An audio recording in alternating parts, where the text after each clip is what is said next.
ഓം ശ്രീ ഗുരുഭ്യോ നമ. ഒരു വലിയ ബിസിനസ്സുകാരൻ സ്റ്റോക്ക് മാർക്കറ്റിൽ വലിയൊരു തുക നഷ്ടപ്പെട്ടു. അദ്ദേഹം ഒടുവിൽ വിഷാദത്തിനടിമയായി. കുടുംബവും ആകെ തകർന്ന മട്ടായിരിക്കുന്നു.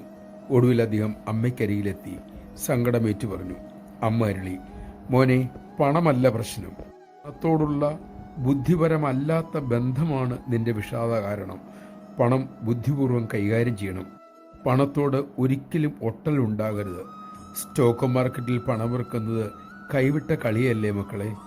എന്നിട്ട് അതിൽ നിന്നും വലിയൊരു തുക കിട്ടുമെന്നും പ്രതീക്ഷിക്കുകയും ചെയ്യുന്നു. ഈ മനോഭാവമാണ് മോൻ്റെ വിഷാദത്തിൻ്റെ മൂലകാരണം. ഏതായാലും കഴിഞ്ഞത് കഴിഞ്ഞു. മോൻ വിഷമിക്കാതിരിക്കണം. ശുഭപ്രതീക്ഷയോടുകൂടി മുന്നോട്ട് നീങ്ങണം. ഒന്നും സ്ഥിരമല്ല മക്കളെ, ഇത് തിരിച്ചറിയുക. ഇതും മാറും. വീഴ്ചയിൽ നിന്നും പാഠങ്ങൾ പഠിക്കുക. നമഃശിവായ. സംഘമില്ലാതെ ആത്മാർത്ഥമായി കർമ്മം ചെയ്യാനുള്ള കലയാണ് അമ്മ നമ്മെ അഭ്യസിപ്പിക്കുന്നത്. അത് പഠിക്കാൻ നമുക്ക് സാധിക്കട്ടെ.